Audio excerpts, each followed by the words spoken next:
but because I was seeing some things not being very positive towards the end of your junior year, I did make a unilateral decision that I wanted you to be a part of the dual enrollment and move on when ready program. Okay.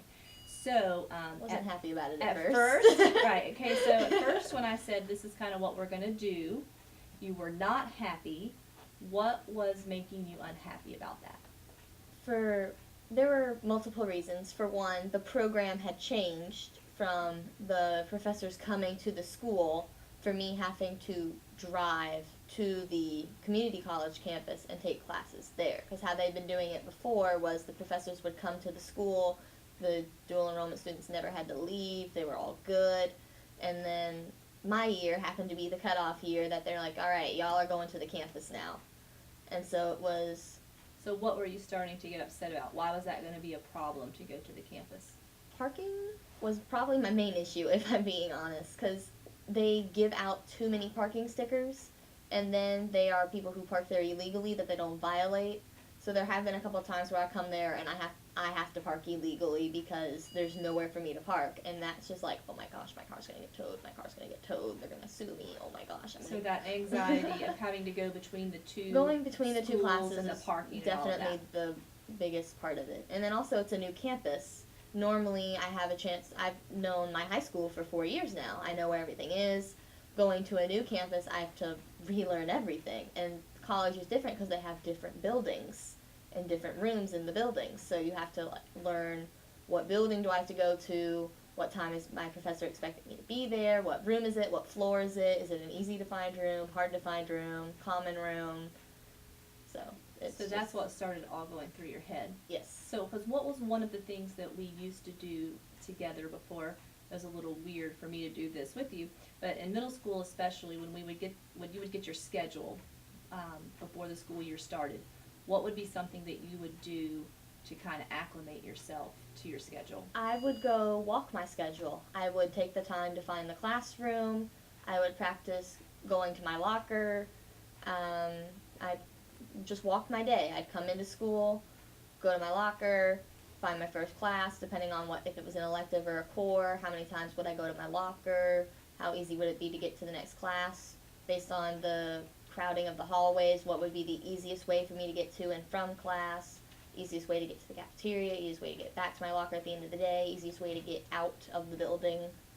Okay, because in one of your coping mechanisms, since anxiety tends to be the problem, by having your schedule ahead of time before everybody's in the school building and in the hallways and making all the noise, your strategy was to kind of map it out, get to know how to do it without all the people and the noise and all of that. So in the moment you could. Yes. And so you continue to do that even through high school. And even with picking the locker and where's the bathroom or where's the closest stairwell, or if this artery is blocked, how do I get to my class? If there's too many people standing here and I can't get through, you kind of were preparing yourself. Yes. So now I'm throwing you into a situation of community college in the year that, it turned out to be okay though, in the year that there was a transition from it being on your campus to off campus, which means there are different teachers in different ways, because when the teachers came to campus, it was only a few teachers that did the program who came, versus now you might get a professor no one had before, so that was causing a little bit of anxiety. So you're questioning me on this, we're not really wanting to do this. I fought.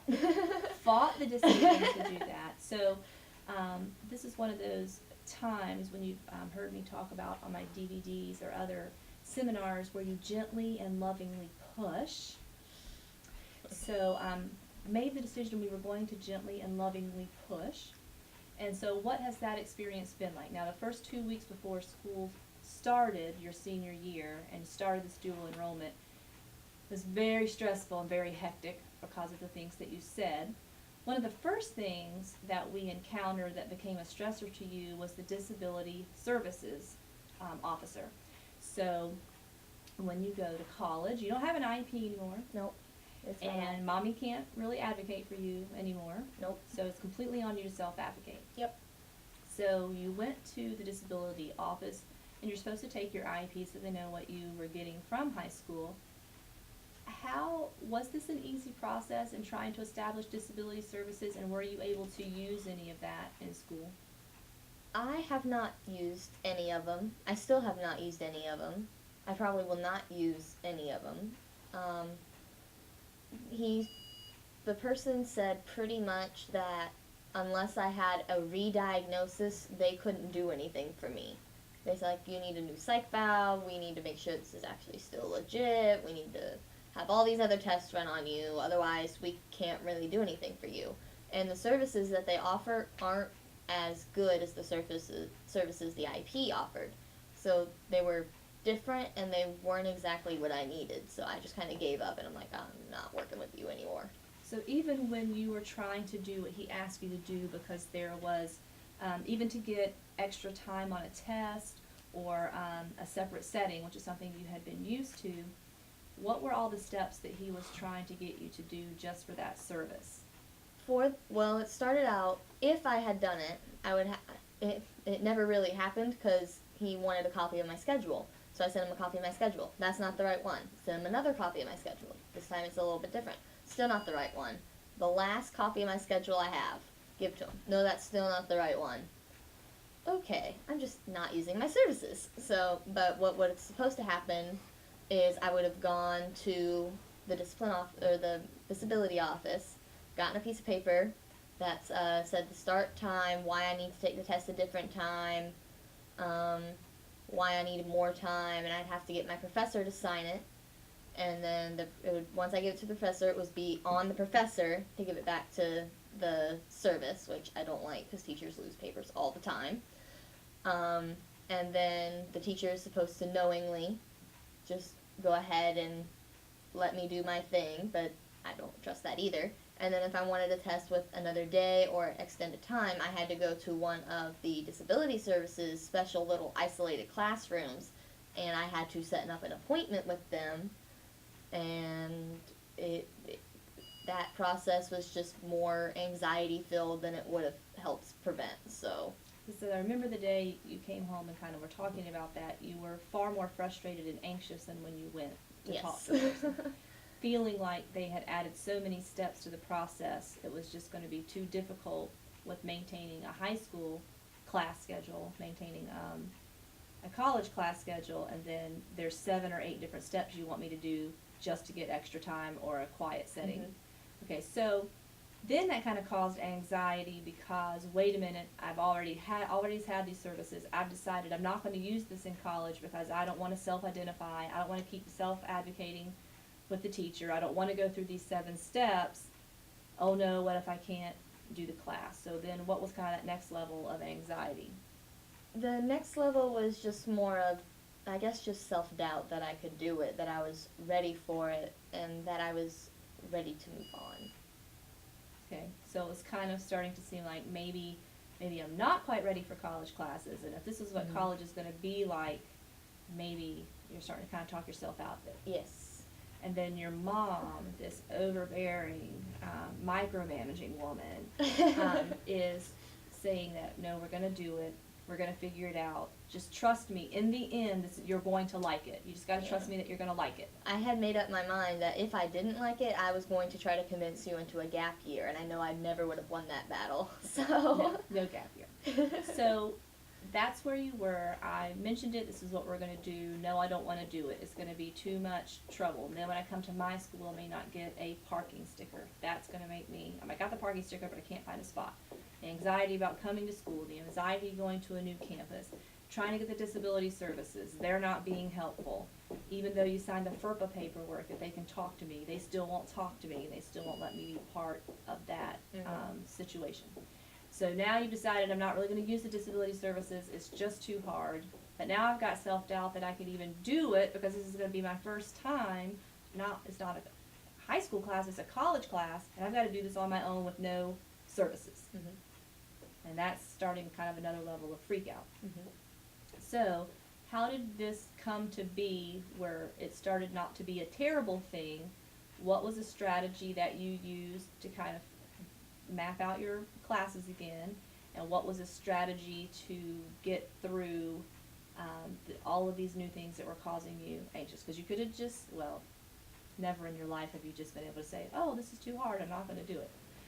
Okay, so that's how you were feeling, but how did it come to be now when we talk about dual enrollment or Move On When Ready, you're really happy we did it. Mm-hmm. So how did we kind of break through this barrier of all this anxiety and all the horrible things about it to where now it's something you actually liked and you looked forward to the second semester versus the first semester was very anxiety ridden? What changed? It helps that we have a college student that goes to the same community college living with us, and so they were able to help me find the buildings, gave me kind of like a map of the school, gave me advice on like where's the best place to park there, easy access to the school. So that helped a little bit, like knowing someone who knew where everything was, as opposed to the student service person just giving me a map and saying good luck. Good luck. Find your building. Oh, and sometimes this class meets here on Monday, and sometimes it meets here on Wednesday. Mm-hmm. But so having the college student helped a lot. And then the professors were actually easier to talk to than I thought, probably more so than the teachers I have at high school. We're straight up, this says we have 2 different rooms, don't ever go to the second room unless I say so. Or we only go to this room on X days, or we only go to this room when we need to type something. So it was easier.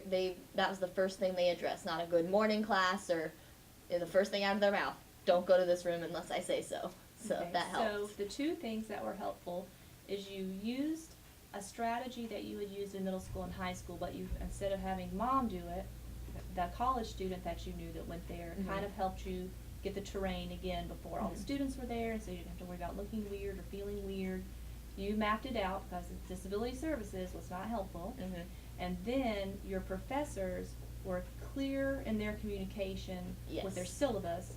This is expected, this is I want, this is how we meet, and this is how this is going to be. Yes. And so far you have found them to be more consistent with their syllabus? Mhm. I love them. I absolutely adore them. They're great.